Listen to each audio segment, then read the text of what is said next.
Do you believe that AI has the potential to be a creative partner in the classroom?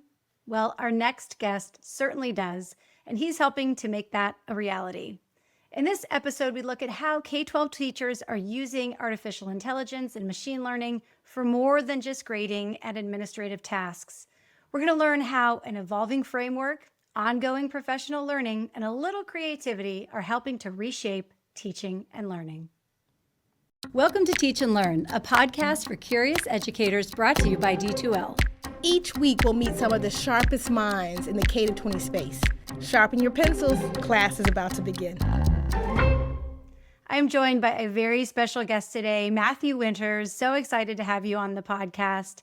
You are the first state-level AI education specialist in the U.S., which is super exciting. I know you've had a few more join you, but you get to claim that first. And from policy to practice, he is helping schools and educators really unlock AI's full potential in the state of Utah and really beyond. He's also the 2025 recipient of the ASU GSV Summit Global Award for Education Innovation Impact, and somebody that I have been following now for quite a while. I'm super excited to have you on the pod. So thanks, Matt, for joining the conversation, and welcome to Teach and Learn. So great to be here, Emma. Thanks so much for the invite, and excited to talk about the work happening here in Utah. Yeah, awesome. So before we move into this unique role that you have, I do want you to tell our listeners a bit about your background in respect to, how you got into education and sort of a little bit about what brought you here. Yeah, absolutely. I have a weird route. First of all, I almost dropped out in high school. I was in my English class when I was a sophomore, and I went, I don't know if this is for me anymore. And I ended up having a great teacher in my second semester who pulled me in and taught me how to be a student again. And so I stayed in school, wanted to be a teacher, got pulled into being a college professor track, and wanted to specialize in Irish literature. So I actually have a master's in language and literature to start off with, and I realized I love just teaching. Got my second master's in education in 2016, and started teaching in a middle school and did that for 7 years. Was made a educational coach about a week before COVID, and if you ever see my profile picture, it still does not have the gray here because this is my COVID patch. We were able to keep most of our teachers in the classrooms through COVID. 4 of us left the building of about 60 teachers, and one of them was me. I moved on to state work, where I worked at Utah Education Network for 3 years, which is our statewide ISP for education and training, and then moved over to this role in 2024. So It's been quite a ride. I never expected to be working in AI, but it's one of the things that I've been most passionate about in the last decade, as I've seen the changes that we've had for educational technology and things like that in our educational environment and ecosystem. Yeah, I love that. So yeah, interesting route, but I find that sometimes those detours can teach us a lot. So excited for you to bring your perspective to the conversation today. I do want to unpack your title and role a bit because it is unique. It's not something that certainly we hear about, nationwide or even really across the globe. And so it'd be great for us to understand a little bit about, what does that mean, AI specialist? Like, what does that look like on the day to day? And I'm also curious if you have any insight as to how that role even came to be in the first place. Absolutely, and you're not the only group that's really interested and fascinated by this role. We now have, I think it's 6 or 7 of us across the country because other state educational agencies have gone, we need somebody governing this conversation in our state and like collaborating and making things happen. But then also, as of a few days from recording of this episode, I'm having some conversations with some countries in the Middle Eastern area because they're interested in hiring people as well in that space. So my role day to day is kind of unique. I'm not legislatively or federally mandated, so I was a role created by the state board and the visionary leadership of our state superintendency at the time, and also now as well. I spent a lot of time talking to our state superintendent. The focal point of the job is really 3 different areas that are pretty large. So the first one is working with in policy with our stakeholders. So legislators, higher education, our K-12 folks, and then nonprofit and for-profit groups to really try and figure out what are the best approaches to policy and governing that conversation and working through it. The second area is I work with our local educational agencies, so our districts and charter schools, to do a variety of things to help them develop policies in schools or districts or even in the classroom, providing ongoing professional development, and just basically supporting them in any way that I can that they ask for. And then the third area is I'm internal professional development for the agency here. So if somebody wants to up their skills around AI or ed tech generally, I'm here to help support them at USBE. But then also, I kind of say I'm the Robin to their Batman for presentations and things like that, so that they can have some support if they need to go out and talk to their communities. The role came to be because of that visionary leadership. About 2 years ago, I was working at Utah Education Network, and we saw as soon as ChatGPT hit November of 2022, there was a group of us that went, we need to start getting ahead of this conversation because it's going to go really, really quickly. And so we were one of the first groups. There was 4 of us that developed a free statewide professional development course through Canvas on AI and kind of the goals of what is good AI implementation that we could kind of find at that time. That's gone on to now be split into I believe 2 or 3 different courses that still support teachers with free PD. At the same time, at Utah State Board of Education, the superintendency and a large group of team members got together and formed a committee called the Sky Committee. And they got about 6 months in and were building a framework and went, this is a lot of work. We need somebody to kind of take the workload on. And so they put out the call in April of 2024, and I was hired in May and started in June. So it's really thankful. Like I'm really thankful for the visionary leadership and the work that Superintendent Dixon, who left office in July, and now Superintendent Hart, but then everyone else who's on the Sky Committee that supports the work that I do and really pushes it forward because it's paying dividends. Yeah. Well, it's interesting, when you talked about understanding the pace at which these conversations, this work has to move in order to, stay ahead, keep up, depending on the way you look at it, right? And just needing a nexus to be able to say, we can't continually waste time having to parrot out this message to all of these different stakeholders. So you have this really interesting advantage of being able to help bring that work to life and probably cut down on some of the back and forth and the time, right? So I think that's super interesting. And, you get to bring that policy. It's like if there's policy happening on one place, we'll talk about policy here in a minute, how nice to be able to understand the underpinnings of that when you're working with teachers in the classroom or when you're thinking about what this means for professional learning or even the internal professional development, right? I'm sure it all informs itself and they're all related. Yeah, I often describe what's hitting us as a wave. Dr. Zach Boyd, who's over the Office of AI Policy in the state of Utah, where we talk about AI just as this giant wave that hit all of us at once. And so we really have to think through the amount of stuff that's hitting us on a daily basis. I often tell people I downplay my expertise in AI because I'm not a builder. I'm not a data scientist. I'm really good at organizing people and creating conduits for communication and then negotiation around that. And I think that's really what a lot of people need right now is it's not so much about let's build new systems or even the new technologies. It's about connecting the people who are building those systems to the boots on the ground teachers and the administrators, and then also the legislators who are making all the rules around those to help support everyone that's going forward. Yeah, it makes total sense. And that pathway and that continuation of that pathway versus the silos is critical, right? Or the work won't get done. So I do want to talk a little bit about the policy pieces and the framework in particular. I know we've had previous conversations around the framework that you and your team have worked on. Can you tell us a little bit about it? We hear a lot about frameworks in AI, ed tech, you name it. So what has that been like? And tell us a bit about how you approach that work. Yeah, absolutely. So the framework that we have here in Utah, we were somewhere in the 10s to 15. I can't remember which state number we were that put out a framework, but we were pretty low in the rollout process. That work really started before I was even hired, and so we had a wonderful leader here who has since retired, named Patty Norman. She was our deputy superintendent of public instruction.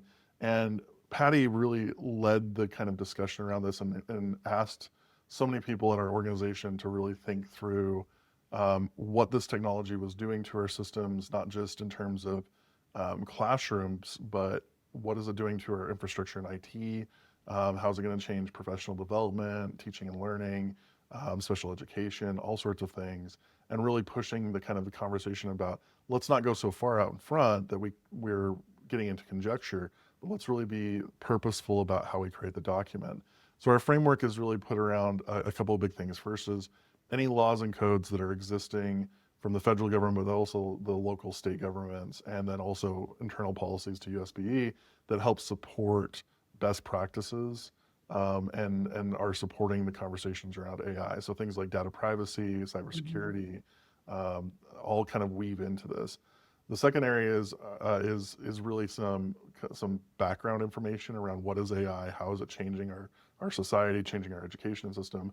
And then there's a list of, AI do's, AI don'ts. There's some things that are really meant to be a thought process. And one of the big things that we come back to again and again that's in the policy, or it's not in the policy, in the framework, is keeping a human in the system, or human in, human out.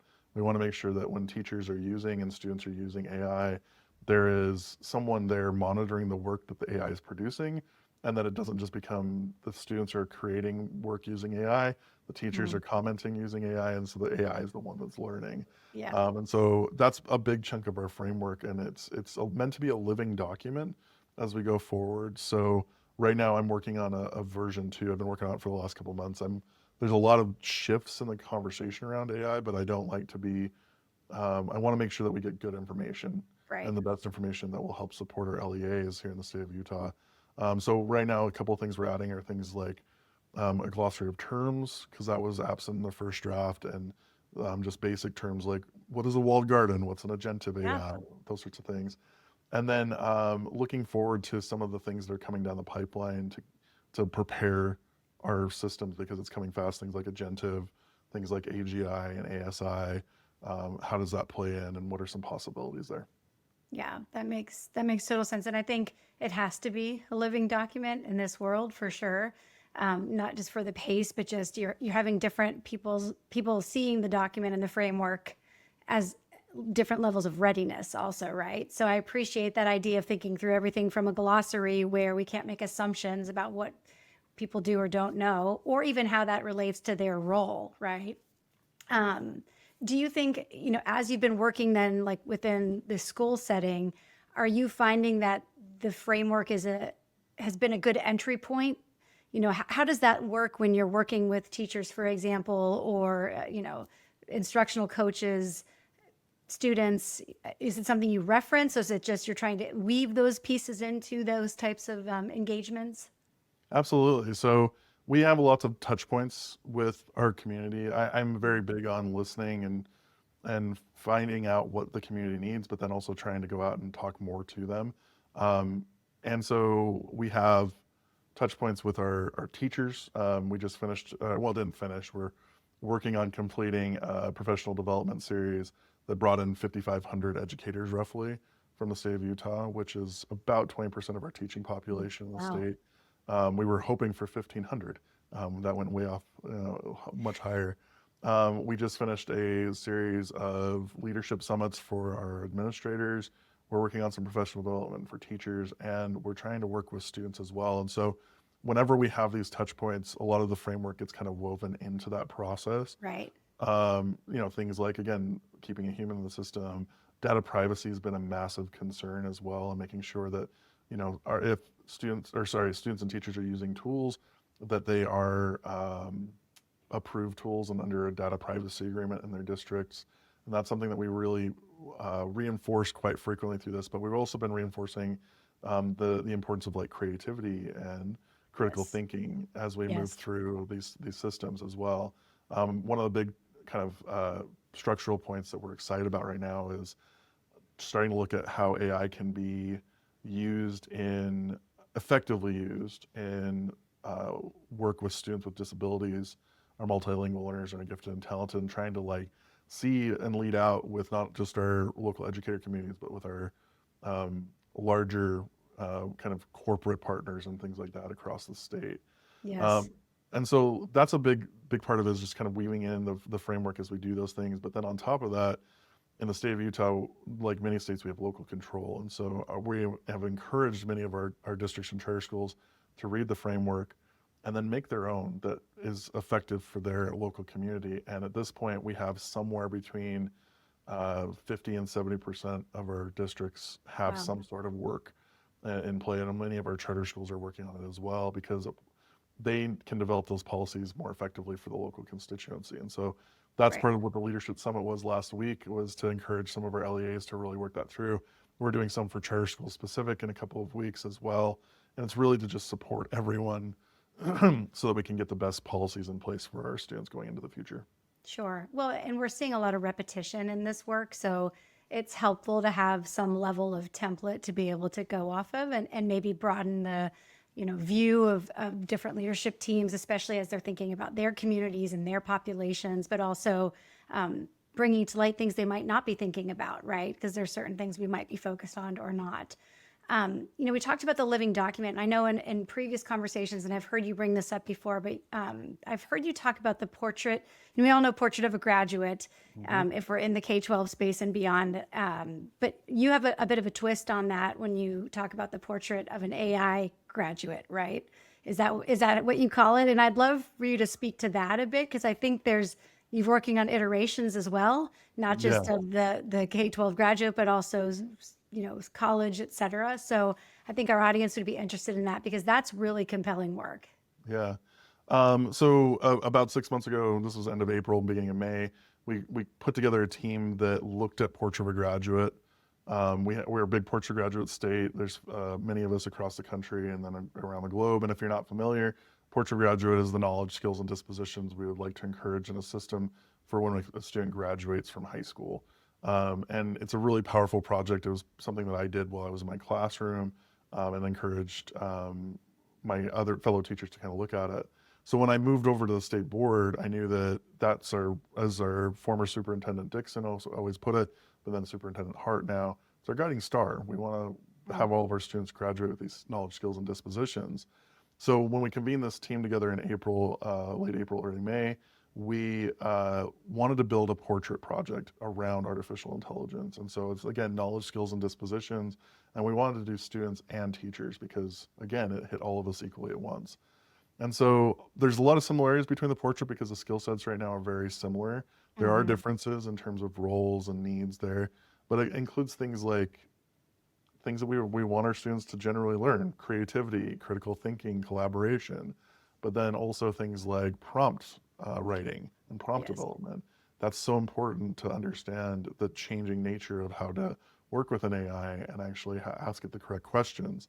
But then also things like data privacy and where is your data going? And so those portraits, we're waiting on one last thing to publish them. We're hoping to have them out very soon. I'm working on that actually later today as of this recording. But on a side note on that, I shared this work with our university partners, particularly at the University of Utah, and they have an organization there called the Responsible AI Initiative, ran by Penny Atkins and Dr. Penny Atkins and Dr. Manish Parashar, and shared this information with them, and they went, "That's incredible. What would this look like for business?" And so we ended up convening a group at the end of July that was an intersectional group of business leaders, professors, entrepreneurs, students at the college level, and then myself, who no business background. They asked me to come in and lead the room, and it was a really incredible experience. In about 8 hours, we cobbled together a first draft of a portrait of an AI-ready company and a portrait of an AI-ready employee. And those particular documents are currently going through the university system at University of Utah to be improved and then make them publishable. The hope is that eventually, and this is a project probably for November, is to do a portrait of an AI-ready professor and an AI-ready college student as well, so that we can have this kind of ecosystem set of documents that all support and look at each other and go, this is what we want for our society around artificial intelligence in the state of Utah. And so it's aspirational documents, but then it gives us a kind of a roadmap. There's been some follow-up conversations in the last couple of weeks about some further work about how do we work with startups, how do we work with employing this in a school system, those sorts of things. And so those are things that we're hoping to work on over the next 6 months and bring more to the public eye when they're ready. See, I love that because I think there's just this natural call to action around how we are creating articulation from the K-12 to post-secondary to workforce experience and beyond, and whatever that might look like. I mean, geez, I feel like as someone who's been in a lot of roles, both in K-12 and in higher ed, we've had conversations about skills and skills articulation across curricular areas forever, right? And I'm still not totally convinced that we're doing that great of a job at that articulation. So it's sort of interesting that this conversation around these different portraits could be also replicated across some of those other areas for a need that we know exists. Those conversations across these different sectors or the kind of learner experience, so to speak, and then thinking through those different roles. I think that's incredibly powerful. Yeah, that's something that we've been thinking about quite heavily here because, again, you don't have an AI-ready future or an AI-prepared future if you don't have a pipeline from K-12 to higher ed to work for AI engineers, for prompt engineers, for the next generation of people who are able to use AI to do really creative processes. And so you have to start with looking at it as a full ecosystem. And one of the things I talk about quite frequently here in Utah is the increasing artifacting we're seeing from business being employed into K-12 systems, things like cybersecurity. Right. You have to have a cybersecurity system now because we rely so heavily on kind of business-related products in K-12 systems. And so if you start looking at the whole world as a larger ecosystem in terms of AI, you start to see some really interesting things. And then you just have to start, in my case, and I would say anybody who's in kind of systems work, doing outreach to the people who govern those processes and share with them the work that you would like to see happen and that you're willing to build with them. A lot of times they're also looking for, at least it's been my experience here in Utah, maybe we have a more in-depth collaborative culture, but it's been really exciting to see them talk to me and have the same kind of questions that I'm having around AI and workforce development or AI in higher ed, and then just being able to collaborate through that process. Right. Well, the work doesn't happen in a vacuum because the experience for the learner, the employer, the employee, the student, and those roles, even as an individual, shift over time. At once, you could be a student and a teacher, right? So I think that's also what's really noteworthy. And I think that collaboration, having that happen within the state is critical, but I know you're involved in the national conversation as well. I want to shift to the professional learning side a bit because, I mean, there's certainly no shortage of opportunities to learn about AI, depending on what that looks like and what that might mean. But I'm curious what you think we're sort of getting right about professional learning approaches and sort of what are we getting wrong? Because I know that there's a lot of experimentation. We want to fail fast when it comes to this. We want to provide ongoing support. It can't be one and done.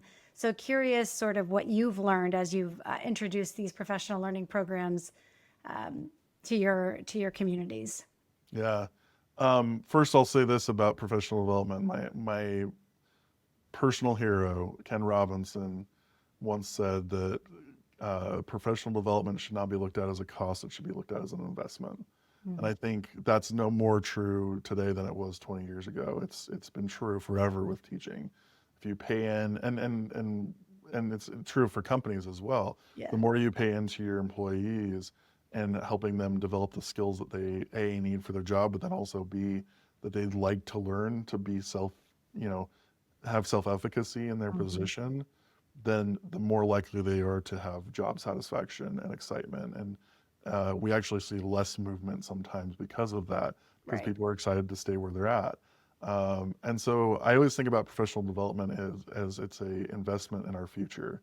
And so with artificial intelligence, you said it right off the bat, it can't be a one and done thing. I was just preparing an agenda for an internal meeting today about some updates to AI systems, and I hadn't looked at some of those updates for about a month, and my list is about a page and a half long. And so there's so much happening that we have Right. to come back again and again and again and help teachers to understand, and administrators and our parents and our students to understand what's the mechanisms here that can help you do new things and Right. new exciting things that you may have been wanted to do in your classroom but never been able to do before. The other thing I'll say is that I think it's really important, at least for me, and I think it's also important for a lot of people in kind of these systems roles, is to remember that there needs to be a local context to these conversations as Yeah. well. It's great to have people come in from a larger national positioning, and it's great to have speakers and things like that. But unless you have the structure in-house to monitor, to provide, and then to follow up with professional development to make sure that things are moving forward, you're going to be kind of up a creek Mhm. without a paddle. So you need to make sure that there is a system in place. So I often look, I got a piece of advice from somebody I really respect about a year ago. They said, we need to create the next generation of people like you. And I went, that's great. So I've been looking in our community. We hired, just to give you kind of a behind the curtain, the professional development that drew in 5,500-ish teachers. We were able to hire a part-time director for that. Her name's Emma Moss. She's from a local district here in Canyon School District. And then 6 other trainers from across the state for the summer. Those Wow. trainers are either teachers or coaches that I've been seeing at events. There's many people who applied, and it was a really hard decision to pick the ones, but it just happened to be a bunch of people that I've seen at things, and they've been excited about not just AI, but the work happening in Utah. Mhm. And so I think it's important to look to local communities and find those people that are excited about what you're doing, that are experts in what they're working on, know the local community, and you can help bolster and give them a microphone. Right. Um, One of my friends in the kind of the national scene, he always says, "Don't be the microphone, or don't be the speaker, be the microphone." And I try to I've taken that one to Great. heart. But I try to say, "Thanks, Matt. I'm going to throw this over to this person and get Right. them into a good place."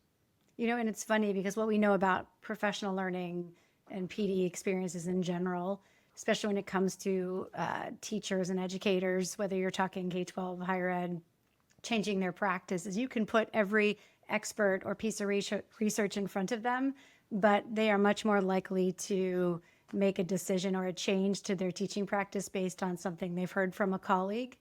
And I think that's probably true, for most of us in most industries. So there is certainly power around sustainability of a PL culture that is deeply rooted in those who are a part of that community, right? So, And that investment's a two-way street too. yeah, Like off of that, like the more localized you can have that, and somebody's in their room with them, on a weekly basis, maybe even a daily basis. That's an investment right there for that can sure. really provide dividends down the line. And I've seen that in action, not just in my old school, but across schools in the state of Utah. Yeah. We have a very robust coaching culture, and it's been really valuable to see. Yeah, that's great. I mean, it's something we talk a lot about, just being in my role at D2L, as we think about how we can also create communities of practice using technology to help have a local piece, and then also even statewide, connecting teachers from across the state or across the system, in some cases where they can't necessarily get together face to face all the time. I do want to shift to this notion of the creative application. You would talk about the policy piece. We know there's the privacy side of things. We know that there's administrative efficiencies that happen both from a teacher's perspective and certainly, from an administrator's perspective as well. But I think part of the work that you're doing is really trying to shift the mindset beyond just here's an efficiency, here's a quick way to solve something or do something. And let's start thinking about how this can be a tool for moving creative approaches forward, and how AI can be a collaborative partner. And I think that sounds great. But if I were a teacher, I think about when I was a high school English teacher, I'd be like, well, what the heck does that mean, Matt? Right? What is AI? Maybe that's a little creepy. I don't know. Right? So what is AI as a collaborative partner? Like, what does that look like? And are there any anecdotal examples that you might be able to share from the work you've done? Absolutely. Just to start off, this summer I helped with those coaching or going out to some of those sessions as well. And one of my favorite, I had a series where I had to go to some sites in rural Utah. There's one that was basically you throw a rock and you're in Arizona. And I wanted to show the power of AI and the creativity factor there. Mm. And so I started off my presentation and said, I have a real big worry about this generation. I think too few of them are experiencing dying of dysentery on the Oregon Trail. And then I showed them in real time how to code an Oregon Trail type game in a couple different tools um, that was deployable with students immediately. Wow. And so in real time, it took like maybe 10 minutes to show teachers that, but the effect on them was amazing. We often see in this training that we've been doing, I've noticed a trend, and I'd love to figure out how to document it and things like that. It's a little bit hard to do, but a lot of teachers come to us in the frame of mind of fear. AI is going to take my Mhm. job. It's my Yeah. students are going to use it to plagiarize, and those are fairly straightforward conversations to have that can be easily discussed. But then they move into productivity, and that's where a lot of professional development kind of sits. Is like you said, it can help me write an email, it can help me write a lesson plan, Right. but if it stays there, then it kind of dies. Mostly because that is a singular perspective. How can it help me? Right. And we want this technology to be outward facing, especially in the classroom. And so, with a little bit of pushing, a lot of teachers are able to move into creativity and being able to say things that or do things in their classrooms that they've never been able to do before. And then naturally, as we've seen teachers really get into that creative strand, they start to go, ooh, how can this be accessible for all of my students in my classroom? So they move Mm. into accessibility. It's been really kind of cool to see that. So a couple of examples of this. One of our teachers who did an intensive training with us back in, I believe it was in February, January, he did a 2-day with us. And at the end of it, he was like, my classroom is mostly students with disabilities. I work with the students that um, have trouble in other classes, and I really want to leverage AI, and I want them to have their kind of a bot that they can talk to. And so I walked him through the constitutionalized process, and he started writing a bot for all of the students to use to help with their their social studies in different classes that then focused on disabilities. And about a week into that process, he called me and he was like, "This is so hard. I don't know how to write this. I can't get the AI to do it right with me, blah, blah, blah, blah." And it dawned on me that he didn't know and understand that he could write a bot, multiple bots, not just Oh, one right. bot. Got And it. so he ended up writing a bot for every student, keyed Wow. into their disability and the content area that they were struggling with. He said it took him about a day. He only has, I think he said like 5 to 7 students per class period. But then the turnaround with him was incredible. Mm. He had nonverbal students, and he's like, I was able to, quote unquote, hear them for Yeah. the first time because I Wow. could read their writing. And that's getting us from right out of productivity into creativity and then Yes. directly into accessibility. And so I need to follow up with him. It's been a few months and see how he's been doing, but it's an incredible move. The other one that I always go to is we have a teacher in the Provo area at a charter school who did a similar training, and he's a social studies teacher in secondary. And the first thing he asked the students to do was, "I want you to go home.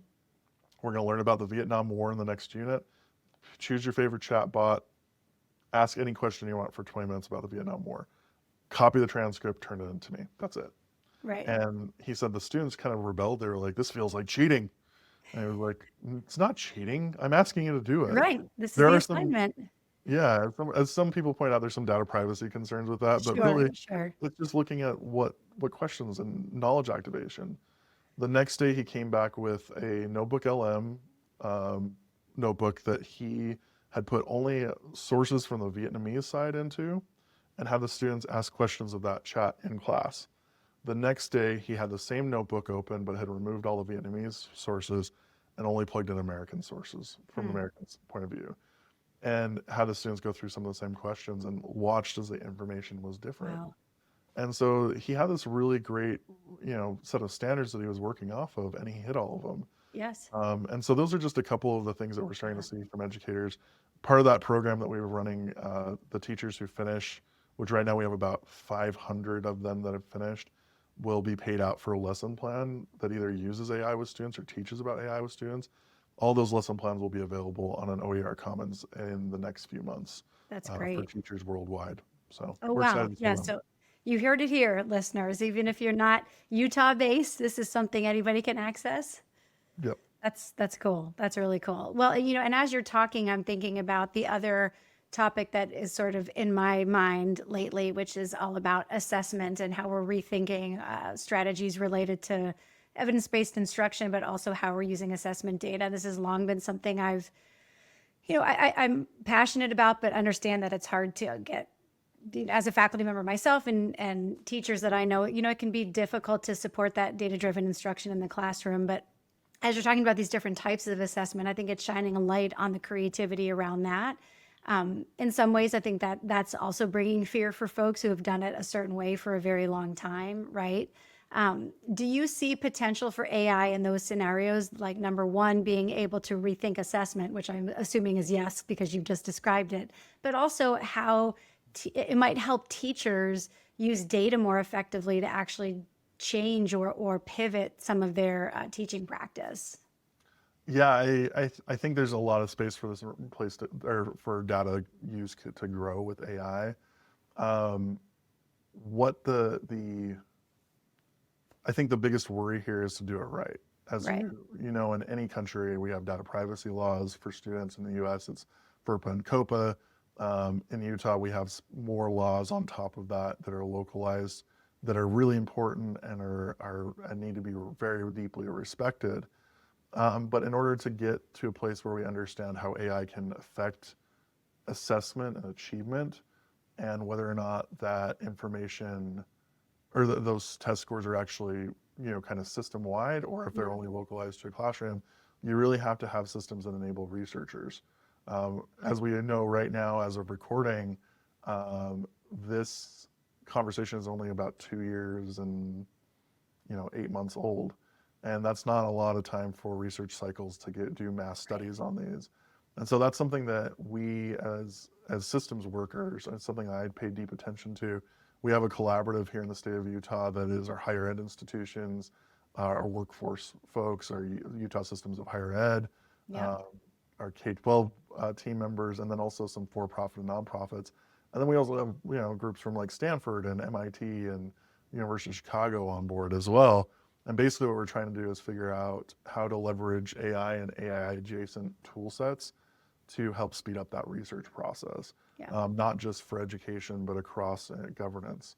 Right now we're looking at some things with synthetic data and some of the work that may be interesting in that area. But we really have to, if we want to get to a place where teachers can more effectively use data, we have to understand how AI actually affects student achievement and student growth. Mhm. And that takes, I think it's going to take another couple of years before Yeah. we get there.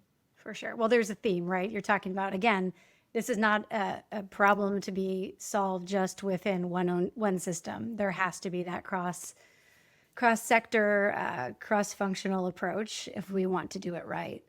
So appreciate that for sure. We're getting to the end of our time. So before we sign off, I always like to ask our guests for any words of wisdom for our listeners, or a message that you want to impart to those listening who might be interested in some of the topics that we covered today.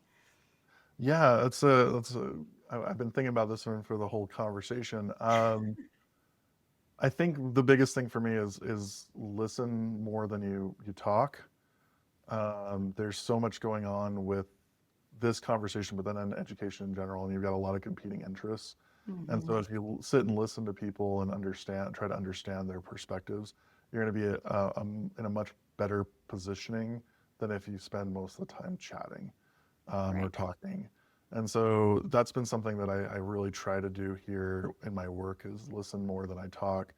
The other thing that I would say as words of wisdom is always look to your local community. Ask them questions, see what they need, what are the worries that they're having, and try and do your best to respond to those, because I think that's going to pay a lot of dividends down the line as well. Right. Love that. Good advice, whether you're talking about AI or not, right? Yep. So thank you, Matthew, so much. This was such a great conversation. To learn more about Matt and what he and Utah are up to, you can check out schools.utah.gov. And thanks again so much for being here and being a part of the conversation, Matt. We really appreciate it. Absolutely. Thanks for having me, Emma. Of course. And thank you to our dedicated listeners and curious educators everywhere. Remember to follow us on social media. You can find us on X, Instagram, LinkedIn, or Facebook at D2L. And of course, subscribe to the D2L YouTube channel. You can also sign up for the Teaching and Learning Studio email list for the latest updates on new episodes and masterclasses.